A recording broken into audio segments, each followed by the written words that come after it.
सत्संगत जी, प्यार नाल कहना धन निरंकार जी कि कैसे आप सब ये परमपिता परमात्मा निरंकार ये घट घट पे जो बसा है, अभी शब्द भी जैसे आया कि हर एक में हमने क्या देखना है कि ये निरंकार की जो अंश है, ये आत्मा हमारे अंदर है और हमारे जीवन का लक्ष्य है अपनी आत्मा को परमात्मा से मिलाने का। तो जहाँ कि हर एक को जब हम हर एक के अंदर वो नूर देखेंगे, ये निरंकार का ही अंश देखेंगे, तो फिर ही प्यार होगा। नहीं तो वो पॉसिबल नहीं हो पाता कि अगर हम जैसे यहाँ बैठे हैं, किसी का नाम तक भी नहीं जानते, या कोई और अभी कोई दूसरे देश में कोई बैठा होगा जिसको कभी ना मिले हैं ना मिलेंगे, तो कैसे पूरी सृष्टि से ही हम उस तरह प्यार कर सकें।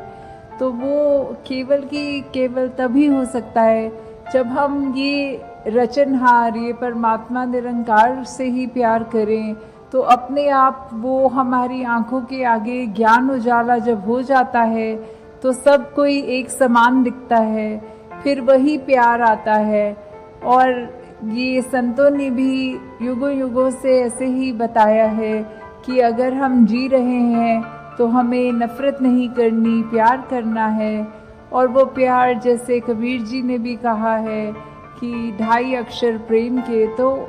वही बात कि हम अपने सिर्फ आप से तो पहले करें, उससे पहले इस निरंकार प्रभु परमात्मा को देखकर हर एक से वही प्यार एक्सटेंड करें, तभी हर चीज़ और प्यारी लगती है। कि अगर हम कुछ किसी से मिल रहे हैं और वो बिल्कुल एक अजनबी है, तो भी उसके लिए मन में पहली फीलिंग ही वो प्यार की आएगी, क्योंकि ये जो परमात्मा ने दिल बनाया है उसको आइडियली सिर्फ प्यार करने के लिए ही बनाया है। और जब वो प्यार दूसरी फीलिंग्स, नेगेटिविटीज़ में अगर हम ज़्यादा अपना रुझाव रखेंगे, तो मन में पहले किसी को देखते ही वो चेहरे पे मुस्कुराहट की बजाय वो एक शिकन आता है। तो इसी में हमें ये देखना है कि किस तरह हम अपने आप में वो तब्दीली लाएं, ये ज्ञान प्राप्त करके एक वो अपने मन में ठहराव लाएं, ये प्यार और बढ़ाएं अपने दिल में, कि हर एक में ही फिर ये निरंकार का खुदा का अंश जब दिखे तो हर एक से ही उस तरह प्यार हो जाए। हाँ जी। अन के घट घट अंदर सबना दा सत्कार करन। तो फिर ये भाव प्यार के बाद आता है सत्कार का। जब हर एक में खुदा को देखा तो उसमें सत्कार कैसे करेंगे एक दूसरे का, जब हम जजमेंटल नहीं होंगे किसी के बारे में, उनको देखकर कि वो इस तरह के व्यक्ति हैं या इस तरह उनका एक आचरण है, तो वो अपना हमें अनुमान नहीं लगाना, अपने अनुमान के अनुसार अपने दिमाग में नहीं बिठाना कि ये ठीक इंसान है या ये गलत इंसान है। जब वो जिस दिन जजमेंट्स ख़त्म हो जाती हैं तो मन में फिर वो सत्कार की भावना एक आती है हर एक के प्रति, कि किस तरह हर कोई ये सत्कार का पात्र है,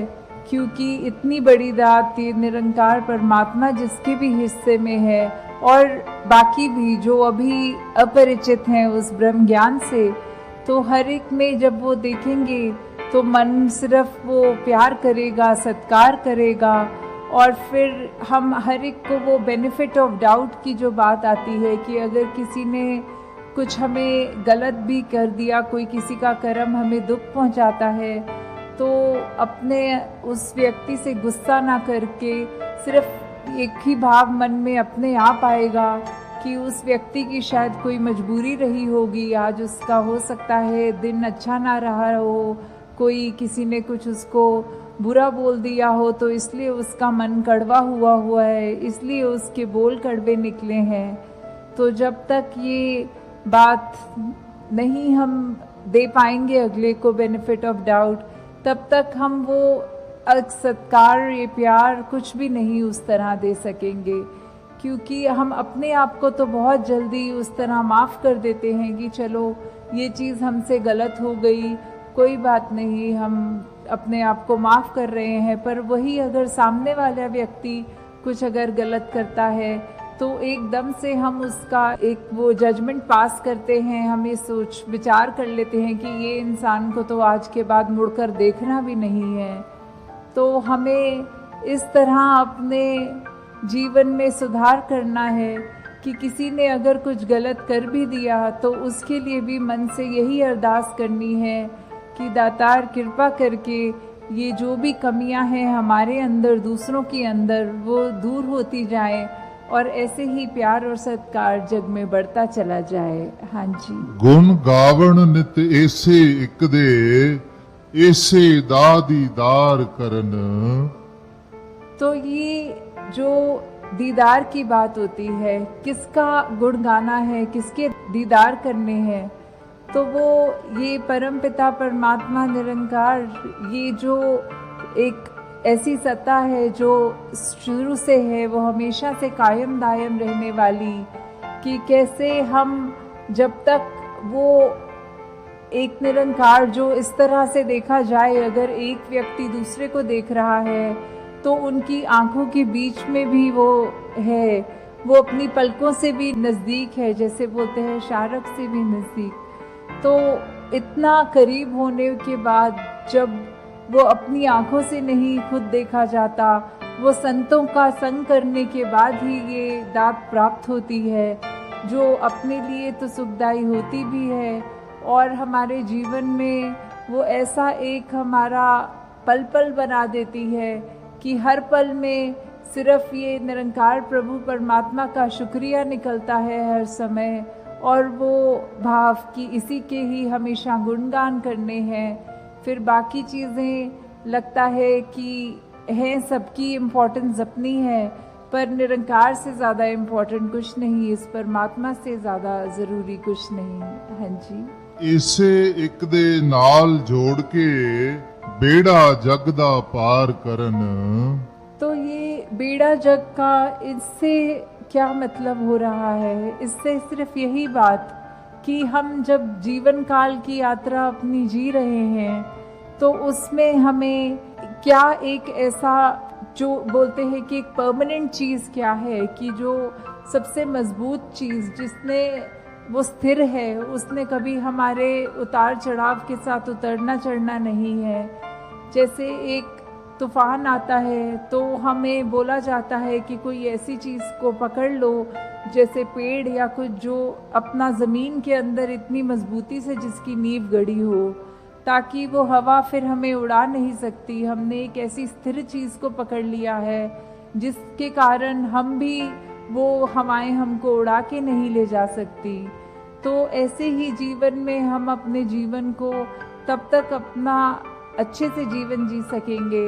जब तक हम ये निरंकार के साथ अपने मन से ना जुड़ें। तब तक वो एक जीवन भी हमारे उतार चढ़ावों के साथ फिर उथल पुथल मचाता है मन में।